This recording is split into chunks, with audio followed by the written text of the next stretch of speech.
नमस्कार. आज सोमवार दिनांक 30 मार्च. जाणून घेऊया आजच्या मुख्य 5 बातम्या. आपण ऐकत आहात मराठी अपडेट समूहाचे दररोज सकाळी 7:30 वाजता प्रसारित होणारे Marathi update morning news podcast.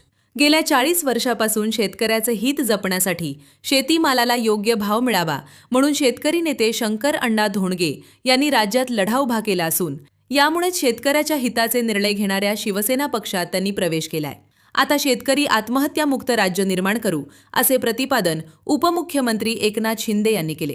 Loha येथील काल रविवार रोजी त्यांच्या विशेष उपस्थितीत राज्यस्तरीय शेतकरी अधिवेशन व पक्षप्रवेश सोहळा आयोजित करण्यात आला होता. यावेळी ते बोलत होते. केंद्र शासनाच्या पुरस्कृत अमृत योजनेअंतर्गत कौठा नवीन नांदेड भागातील रविनगर येथे 1414 मालमत्ता धारकांना प्रायोगिक तत्वावर मीटरद्वारे 24 तास पाणी पुरवठा आजपासून महापालिकेच्या वतीने करण्यात येणार असून माजी मुख्यमंत्री खासदार अशोकराव चव्हाण यांच्या हस्ते आज उद्घाटन करण्यात येणार आहे.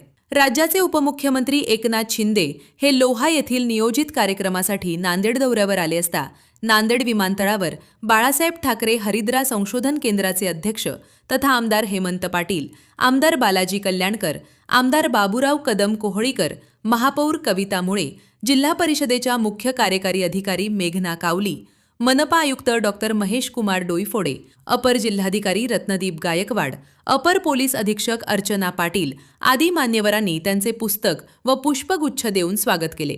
स्वामी रामानंद तीर्थ मराठवाडा विद्यापीठात प्रधानमंत्री उच्चतर शिक्षण अभियान व हाय मीडिया लॅबोरेटरीज मुंबई यांच्या संयुक्त विद्यमाने जैविक शास्त्र संकुलात आयोजित करण्यात आलेल्या अद्यावत आण्विक जीवशास्त्र या विषयावरील 7 दिवसीय कार्यशाळेचा समारोप काल रविवारी कुलस चीफ डॉक्टर डी पवार यांच्या अध्यक्षतेखाली उत्साहात संपन्न झाला. दररोज सकाळी 7:30 वाजता Marathi update morning news podcast ऐकण्यासाठी मराठी अपडेट पॉडकास्ट यूट्यूब चॅनलला सबस्क्राईब करा. धन्यवाद.